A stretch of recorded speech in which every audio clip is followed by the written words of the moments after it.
Seguimos aquí en La Brújula por Radio La Luna, AM 1140, y ya estamos en contacto con nuestro amigo Alberto Nadra. Alberto, buenas tardes. Buenas tardes, Mario. Bueno, para mí es un alegrón reencontrarme así sea telefónicamente contigo, con bien decís mi amigo, el amigo de la reconstrucción de las juventudes políticas en medio de la dictadura militar, ¿no? Así Una época de la que poco se habla, poco se dice y que algún día deberá ser rescatada en toda su magnitud. Bueno, sos un protagonista y periodista, escritor, que realmente te podés tomar ese trabajo. Algo ya hiciste de todas maneras, ya escribiste. Sí, algo he publicado dentro de mis libros y bueno, las notas con las que trato regularmente de aportar a un proceso realmente transformador en la Argentina, aunque en general encontramos bastante sordera en lo que tendría que ser la dirección del movimiento nacional y popular, ¿no? Bien, antes de meternos en ese tema, que en definitiva es el tema por el cual estamos conversando por lo menos al aire, te quería preguntar, primero que estás bien, ¿no? Porque somos más o menos de la misma generación, quizás vos sos un poquito mayor que yo.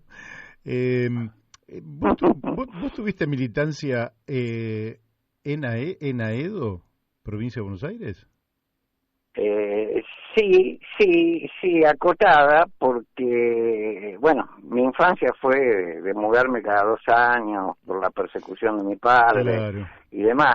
Lo que sucedió es que en una etapa vivimos en Castelar, donde hice la primaria, a veces con nombres cambiados, bueno, todo lo que significó eso, y después hay una etapa de tránsito entre la capital y otra de mis mudanzas a la ciudad, donde yo hago el primer año en un colegio comercial que se acababa de inaugurar en Aedo, siempre lejos de mis domicilios reales, ¿no? claro. Hago ahí la secundaria en el año 65 y bueno, estábamos bajo Ilía, un gobierno supuestamente, era un gobierno democrático, aunque había habido proscripción en la convocatoria de elecciones. Y bueno, en el colegio proponen que armemos los estudiantes bajo control de la dirección, un periódico mural. Se produce la invasión estadounidense a Santo Domingo para aplastar la reinstalación de Juan Bosch como presidente legal después de un golpe de Estado. Y bueno, invaden los yanquis, yo hago una condena muy fuerte en un artículo escrito, manuscrito en esa época, te imaginas que no había otra cosa, y bueno, me expulsan inmediatamente, y no había una organización en ese colegio, y en general no había una organización dentro de Aedo que con la que yo me pudiera conectar y demás, pero por suerte se genera una suerte de recomposición estudiantil alrededor de mi reincorporación, que bueno, finalmente se logra, pero condicionada, es decir, a fin de año, cuando terminara el año lectivo, tenía que abandonar el colegio, y bueno, eso sucedió. Finalmente segundo año lo hice y ya ahí terminé mi secundaria en el Colegio Nacional Mariano Moreno, acá en la capital, en la calle Rivadavia o Mitre. En esa época se ingresaba por la calle Bartolomé Mitre.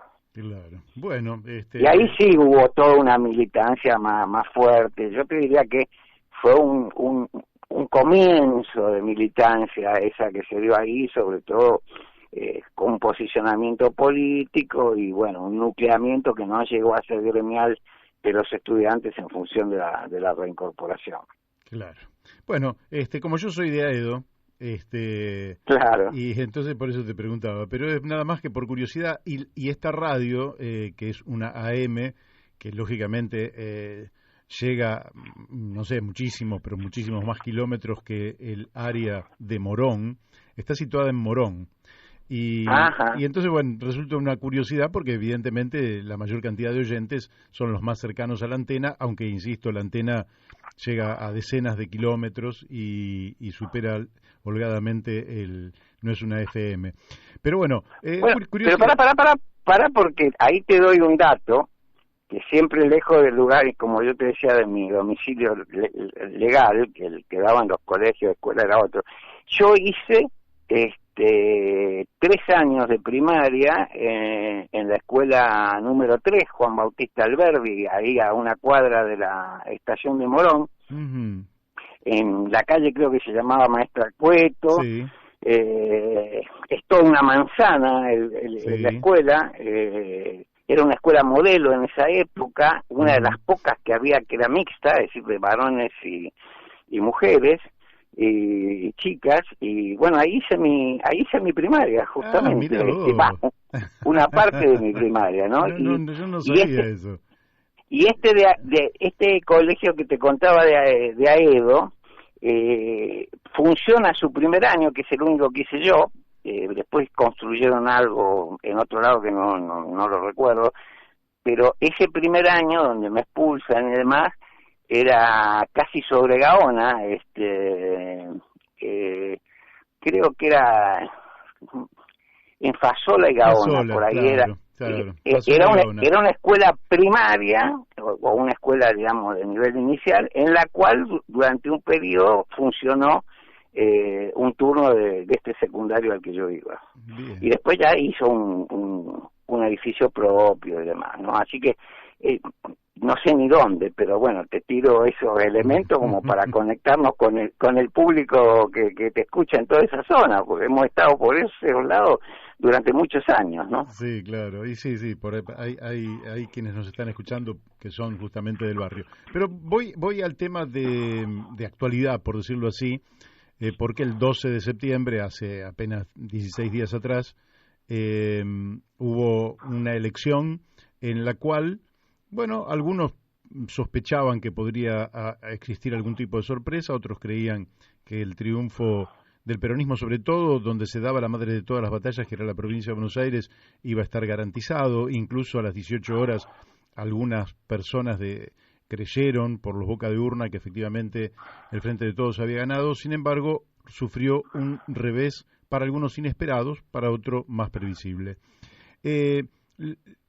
¿A qué atribuís vos que un peronismo unido, esto entre comillas, ¿verdad?, pero unido, haya perdido en un bastión que no era inexpugnable, porque también lo había perdido Herminio Iglesias en 1983, por ejemplo, pero perdiera en esta ocasión el oficialismo este distrito? ¿A qué lo atribuís? Bueno, la razón que aparece, digamos, para mí no era inesperado, francamente, porque, bueno, la gente la estaba pasando mal, es un tema muy sencillo de analizar, ¿no? Y podemos decir que pese a la pandemia macrista y la pandemia del coronavirus y los esfuerzos que hizo el gobierno para paliar ambos efectos,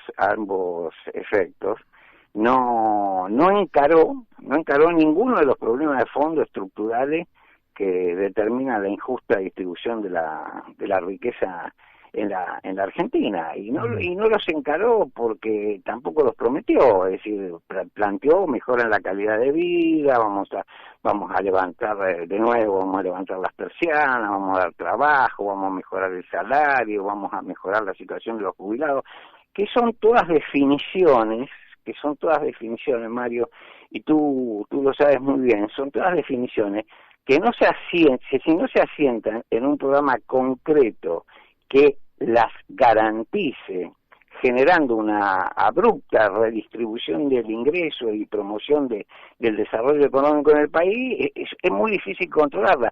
Si no hubiera habido pandemia, es posible que hubiera sido más pacífico este tránsito y seguramente no se hubieran perdido las elecciones.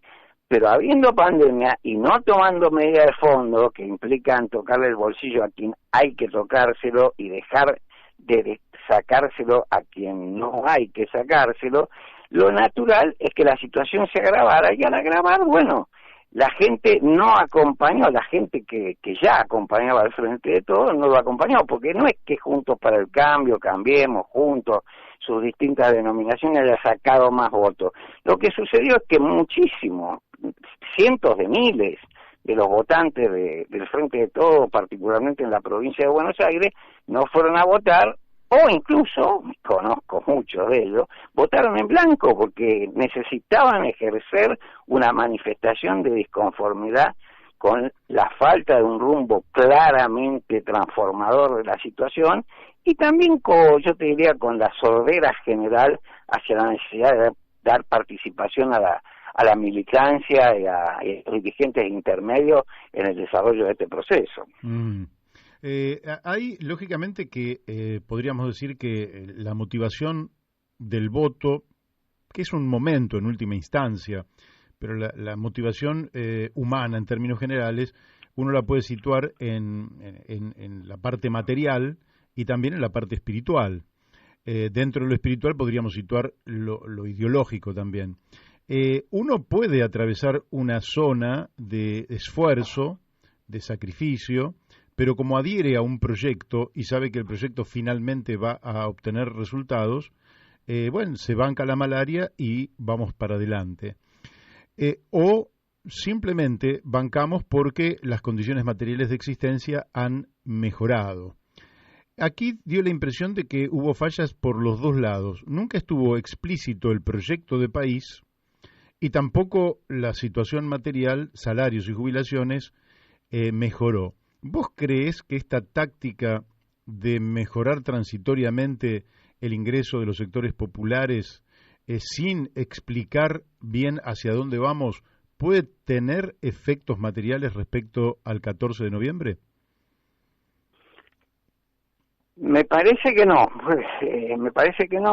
por razones que explican ese resultado, que pueden explicar el de noviembre, y que si no se modifican van a explicar el del 2023. Es decir, uno no puede dejar de estar de acuerdo, Mario, y más en esta situación, con encarar medidas de emergencia, claro, como fue el IFE, como fue el REPRO, como son los bonos a los jubilados, pero primero que fueron insuficientes, mezquinadas, te diría, por la política económica global y la necesidad de acuerdo con el Fondo Monetario Internacional. Por un lado fueron mezquinadas y insuficientes para mejorar realmente la situación de la gente, y por el otro lado no se ejerció ningún tipo de control serio de precios, porque esto de controlar los precios con precios cuidados o con definir una cartilla en los supermercados,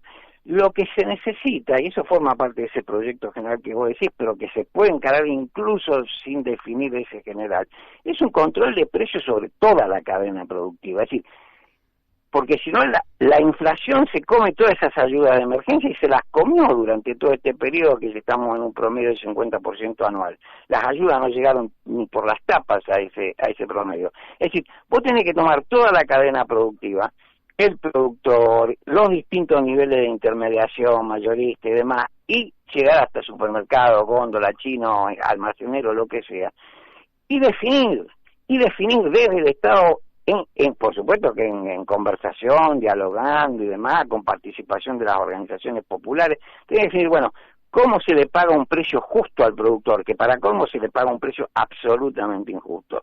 Se le paga un precio justo al productor, se garantiza la rentabilidad del productor, y después se fija cuál es la incidencia justa, el margen de ganancia razonable, no es de este país donde cada uno quiere ganar 100%, digo, de los especuladores, el 100% en cada punto de la cadena.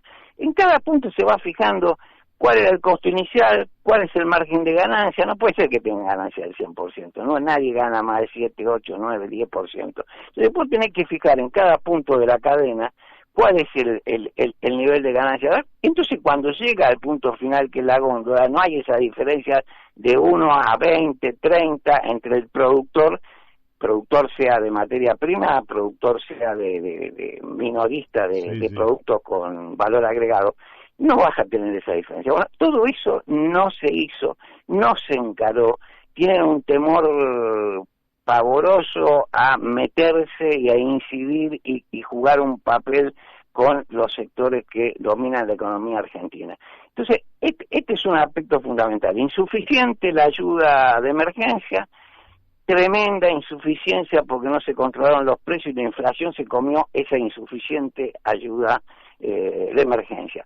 Y posteriormente, o al mismo tiempo, mejor dicho, al no haber un programa de fuerte, agresiva redistribución del ingreso, que consiste básicamente al revés de lo que te decía al principio, en tomar el dinero necesario de aquellos que más tienen y más ganan y volcarlo hacia la producción, hacia el desarrollo de las pymes, hacia los créditos, hacia el aumento de salario, hacia jubilaciones dignas, ¿no?, que estén bajo la línea de indigencia o bajo la línea de pobreza. Todo eso requiere un programa global que no estuvo presente en la campaña, sino que fueron definiciones generales, y que tampoco lamentablemente está presente ahora, porque jamás se ha convocado al Frente de Todos ni a institucionalizarlo, ni a definir un programa en común por el cual su militancia pueda saber a dónde dirigirse, luchar, organizarse en cada uno de los lugares. Eso jamás se hizo y no hay ningún indicio de que se quiera hacer. Uh-huh. Es correcto. Bueno, vos sabés que sobre el tema precios no voy a abundar porque siempre hablamos con Polino, y Polino sostiene que hay un andamiaje legal suficiente como para poder hacer esto que vos estás señalando, pero lo que falta es la voluntad política de ejecutar ese conjunto de leyes a partir de las cuales realmente se podrían controlar los precios, se podrían evitar los abusos que bien vos señalás, porque efectivamente en un liberalismo suicida cualquier dinero que va a la calle inmediatamente es cooptado por los sectores concentrados de la economía. Ahora, da la impresión de que no hay voluntad en ninguno de estos aspectos, es decir, no hay voluntad, por un lado, en controlar precios, como correspondería, no hay voluntad en convocar a un debate para ver cuáles son los lineamientos programáticos por los cuales debería transitar la Argentina, y tampoco institucionalmente en el Frente de Todos da la impresión de que se quiera realmente, decir vamos a hacer una institución con la participación y el debate de todos, sacamos las cosas adelante. ¿Qué justifica hoy para un militante de izquierda estar en el Frente de Todos? Ay, Mario, tus preguntas. Sí, claro, no es una situación fácil, en mi criterio hay un espacio muy amplio de gente que confía. Todavía, tenemos el núcleo duro que lo votó pese a todo esto. Sí, claro. Confía realmente en que se pueden dar los cambios. Y un militante de izquierda, ni hablar un dirigente de izquierda, un militante de izquierda tiene que tener claro, a mi juicio, que si hay una posibilidad de impulsar eso en un sentido transformador de la Argentina, hay que dar la batalla adentro, pero hay que darla con mucha energía. ¿Qué quiere decir con mucha energía? No se puede aceptar la marginación de las organizaciones participantes en el Frente de Todos, de su institucionalización. No se puede aceptar, mejor dicho, hay que reclamar que haya un programa de transformación que garantice las promesas electorales desde el punto de vista de los cambios estructurales que se requieren, y sobre todo hay que pelear para generar de hecho la organización de cada una de las fuerzas que participan dentro del frente en cada uno de los lugares. Yo creo que se puede ir generando, a pesar de una dirección que no define y no cree, porque creo que no cree o le tiene miedo a la organización popular por abajo, se pueden ir generando núcleos de contrapoder popular en los lugares si las fuerzas de izquierda más las fuerzas del peronismo que están convencidas de que este programa es necesario, y las hay, se constituyen en cada uno de los lugares, en los sectores, entre los estudiantes, en el movimiento obrero, y van armando y reclamando cambios desde allí. Es decir, acá no hay que tenerle miedo a esta famosa historia de hacerle el juego a la derecha.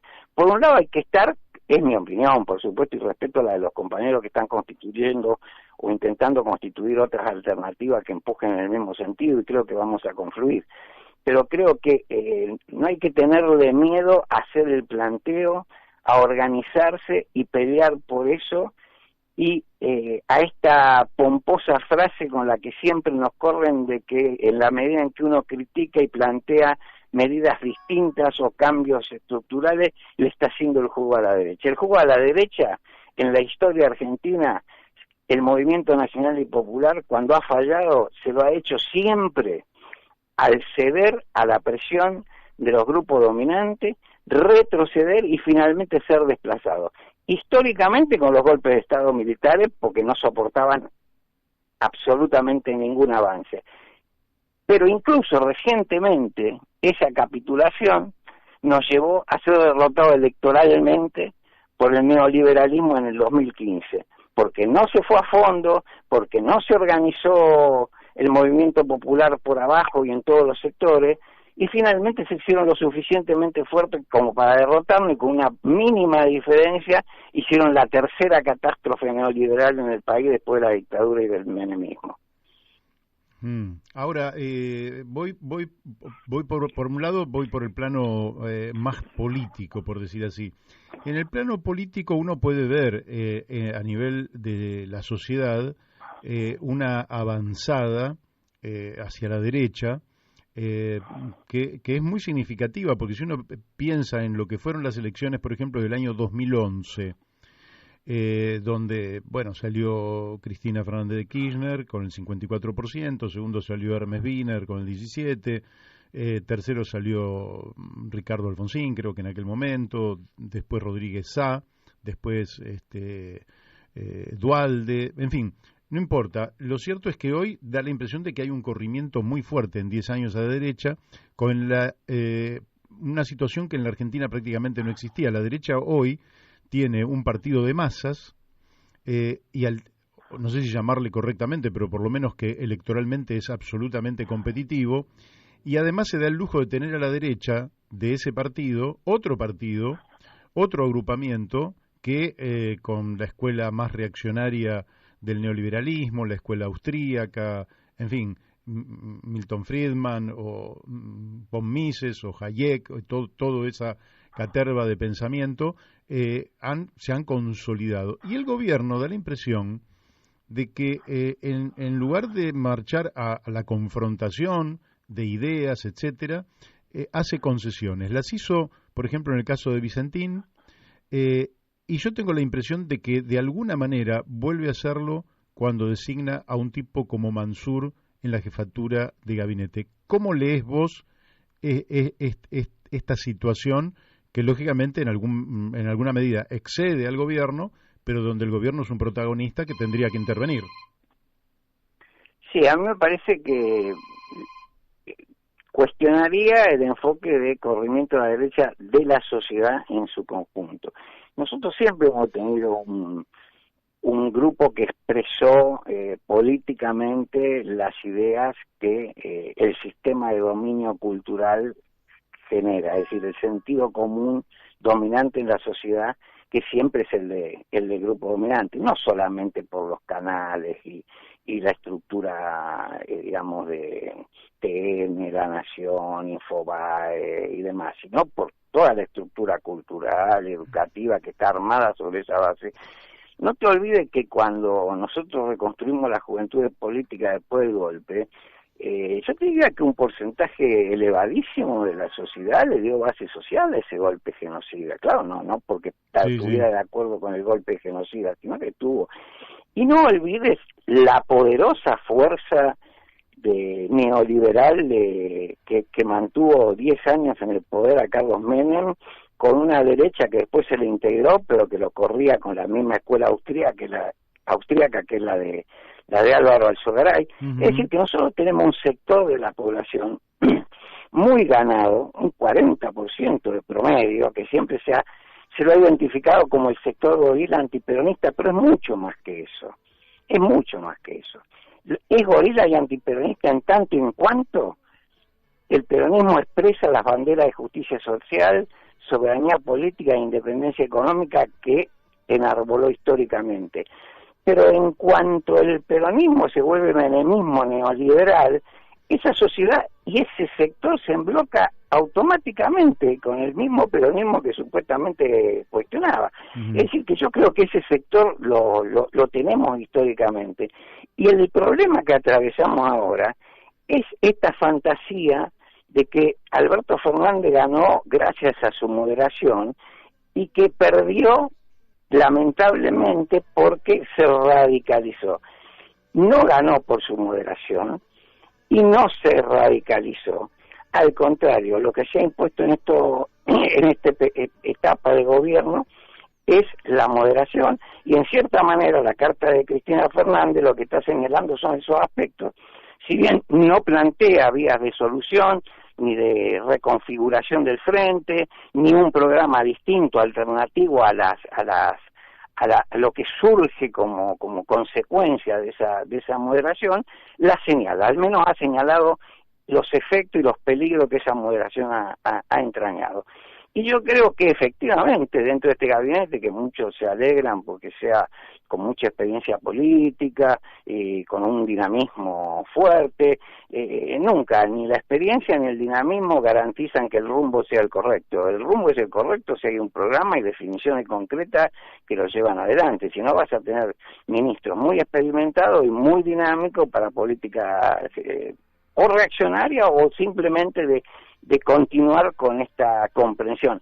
Estos aspectos que vos marcás, haber retrocedido en el tema Vicentín, que hubiera sido una palanca fundamental para cortar con el contrabando, para controlar el tema de la fuga de divisas, para tener precios control sobre todo lo que es la exportación cerealera y de todo el sector agroindustrial, y otras cosas tremendas que nos han pasado, como la represión en Guernica, y yo le agregaría definiciones como la del ministro de Trabajo, que nos dice que el salario mínimo vital y móvil es el que se puede pagar, y con ese concepto han venido, si uno ha repetido la palabra, con ese concepto ha renegociado la supuesta recuperación del salario mínimo vital y móvil, que sigue estando bajo la línea de pobreza y que cuando se ejecute su máxima expresión en el año que viene va a quedar bajo la línea de indigencia. Es decir, no podemos de esa manera avanzar. Esto, como te decía antes, es conciliación, retroceso y finalmente es derrota. Claro, conduce inexorablemente a la derrota. Ahora, desde un punto de vista más estructural, ¿no? Nosotros que hemos vivido toda la larga etapa, digamos, que uno la mira retrospectivamente y dice, pucha, el peronismo con todos sus defectos, el gobierno de Perón, que tenía que hacer cambios tremendos ya para la década del 50, debió haberlos hecho, pero de todas maneras era un gobierno que había surgido con el 62% de los votos de allá por el año 52, que era un gobierno democrático. Empezaron los bombardeos, junio del 55, golpe de Estado de septiembre del 55, bueno, después de los 18 años de proscripción, su regreso. Con el paso del tiempo, la derecha tuvo claridad de que había que quitar, voy a señalar dos nada más, pero en realidad son más, pero básicamente había que quitar el Estado como herramienta, palanca de cambio, destruirlo hasta donde se pudiera, y desindustrializar el país, ¿verdad? Y reservarse para sí, como lucha por el poder, algunas áreas claves y estratégicas, entre otras, por ejemplo, la financiera, ¿no? Donde iba a ser el factor de dominio político y de saqueo económico más importante. Y así podríamos seguir. ¿No te parece que el campo del pueblo no puede seguir teniendo a una altísima burguesía concentradora de la riqueza y el poder sin afectar esas bases de sustentación de ese poder concentrado? Es decir, que un gobierno popular, si realmente quiere consolidar la democracia en la Argentina, la democracia social, la democracia económica y la democracia política, ¿no debería darse un plan, por lo menos, de respeto de la Constitución y que la clase trabajadora participe en la dirección de las empresas? Sin ninguna duda, Mario, cuando estos republicanos de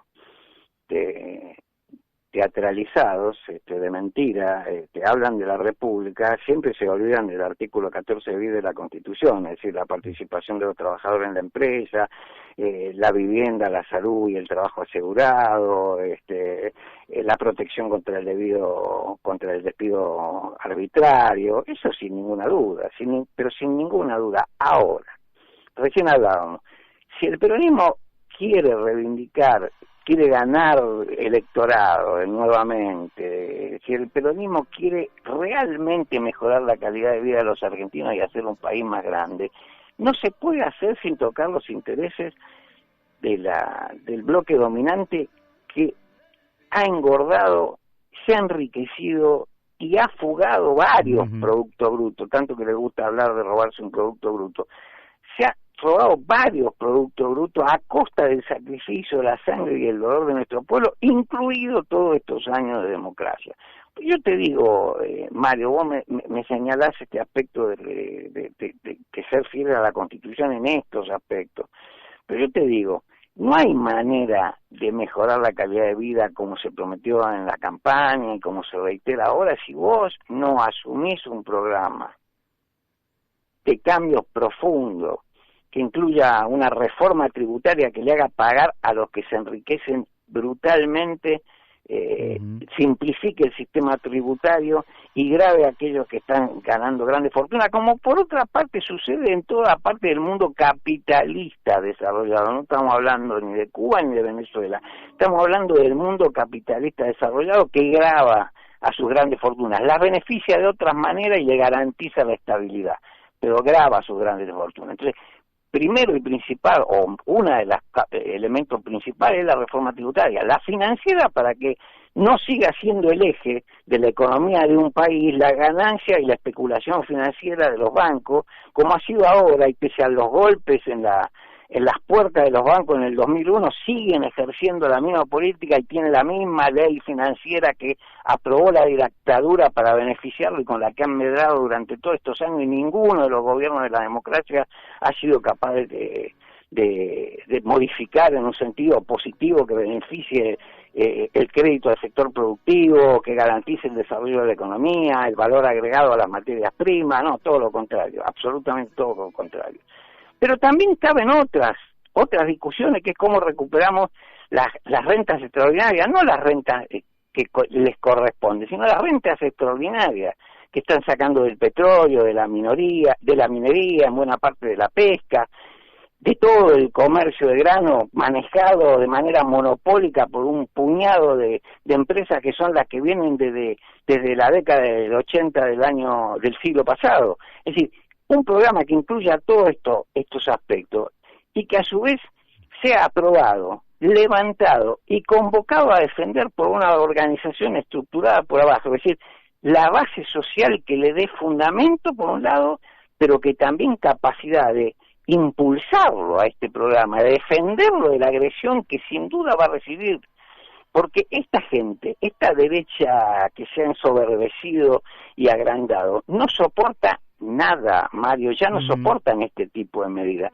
no soportan ninguna medida reformista, por más atenuada que sea, quieren ir a los extremos más brutales de superexplotación, hambreamiento y miseria de nuestro pueblo para seguir enriqueciéndose, no soportan los impuestos, hay uno que quiere quemar el Banco Central, no soportan las retenciones, no soportan todas medidas que son absolutamente naturales y te diría tímidas y tibias en el mundo capitalista desarrollado, no soportan ni eso. Vienen entonces, por todo.